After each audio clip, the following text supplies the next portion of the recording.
What's up, Wolfpack? Welcome back to the channel. Today we're going to be talking about how SAITAMA is following Ethereum's and Bitcoin's footsteps, guys. We're going to share in this video today exactly what I mean by that, because there's some very interesting information which we've seen, which we're going to show you here and explains a lot of stuff, right, guys? So make sure you watch the very end of this video. As always, guys, if you're new here, please make sure you subscribe to the channel, turn on post notifications.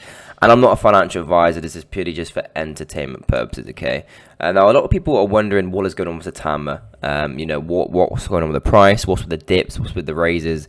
And kind of what is happening? Like, is this going to move again? Like, is this a dump? A lot of people are skeptical. And I want to clear up a few things in this video, what I personally think, and a lot of people are thinking as well. First being this. Now, this is SAITAMA, this is ETH, and this is Bitcoin. From the very beginning to obviously where it is now. And if you take a look at this, the similar patterns here are all kind of remotely similar. When Bitcoin started off, there's a lot of ups, a lot of downs, a lot of pumps, and same with Ethereum. You can see here that the patterns are somewhat similar.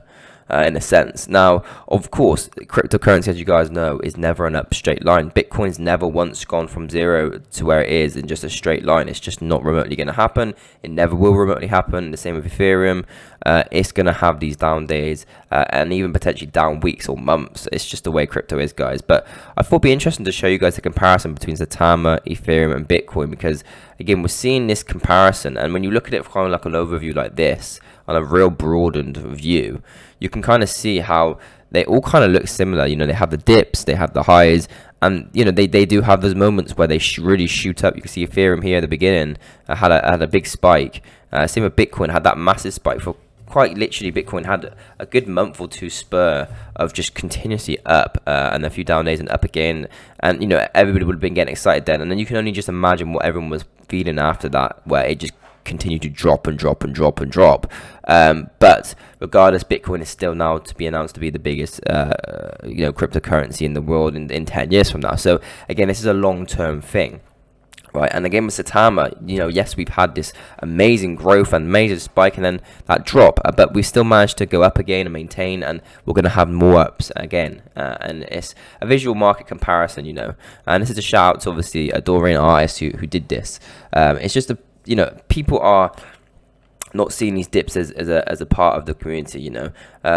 Most of these dips are 100% normal and follow the Bitcoin and Ethereum market trends. You can see there's slightly more of a downward trend while SAITAMA works itself, but obviously this is this bit here in SAITAMA where we clearly are on that downward trend. It's because of purely SAITAMA and SAITAMA, sorry.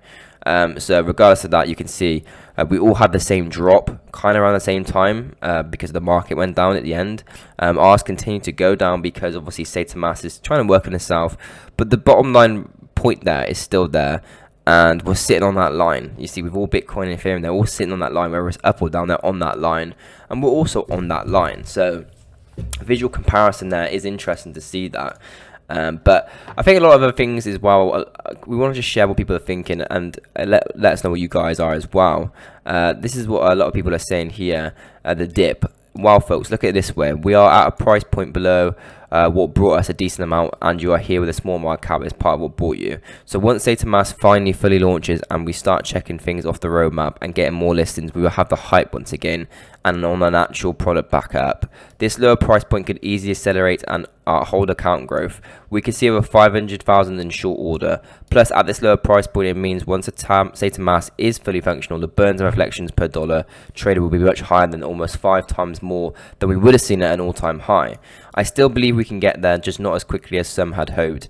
And those that have strength to hold will get rewarded greatly, I do believe. The reason I have invested hasn't changed. So as always, has been moon or dirt, nothing in between. And yes, I'm aware dirt is a possibility, but I also set fire to money when I hit it buy. So that will be that. And again, this is what I've said multiple times, guys. And I think with any cryptocurrency, just being realistic, just being openly realistic about cryptocurrency. And this goes for any cryptocurrency I ever speak about or anyone ever speaks about. As soon as you click the button buy in any crypto, you need to pretend that money is gone. That money is not yours, it's gone. It could be burnt. You don't care what happens to it. That's the way you need to do crypto, okay, guys? Because as soon as you put, say, $1,000 into any cryptocurrency, okay, that could go to zero within seconds, or it could go up over years. It really depends on, obviously, the token itself, and that is out of your control. It's out of my control, it's out of your control, and sometimes it's even out of the control of the developers, sometimes. So, realistically speaking, once you click buy, you may as well set fire to that money and wave it goodbye, and just, you know, sit and hold, because realistically speaking, with Saitama, this isn't going to be a project which is going to bring you 100 times your money in 1 month. It's just not going to happen. It's not remotely physically possible for Saitama to be able to do that in 1 month. And I think, you know, with the plans they have, it's a long-term plan. Therefore, it's going to be a long-term process, and you're going to have to wait long-term to really see those results. And again, if you guys or anybody who's investing in Saitama isn't willing to wait potentially those months where we're down, then again, maybe crypto isn't the right thing for you. Maybe something else is. You know, if you want to quit buzz, maybe go put it in a fruit machine or something.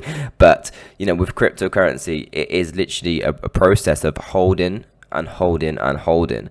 And again, this is not me giving you financial advice to buy Saitama or sell it. It's entirely up to you. It makes no difference to me. I'm just telling you guys, obviously, what I think about the situation and what everyone else is thinking, and to be honest, the whole crypto community thinks. Because again, once you put money into cryptocurrency, it really is just the end of that money until obviously the future comes. Now, again, going back to Ethereum and Bitcoin, I thought it'd be interesting to share this with you. Just wanted to share that with you guys, as again, it shows that we're on a normal fluctuation. Normal things are happening. Yes, we are on a bit more down with a spike. We could have potentially had a pump if SAITAMA wasn't a bit of a failure at the very beginning. But again, all failures come to light and can manage to re-proceed and recuperate where they once was and fix it, which they are going to do, and we should see some results there. But that's going to be it for this video, guys. If you did enjoy it, please do subscribe, turn on post notifications, and give the video a big thumbs up, and I'll see you guys in the next video. Thank you very much for watching, and have a wonderful day. Take care.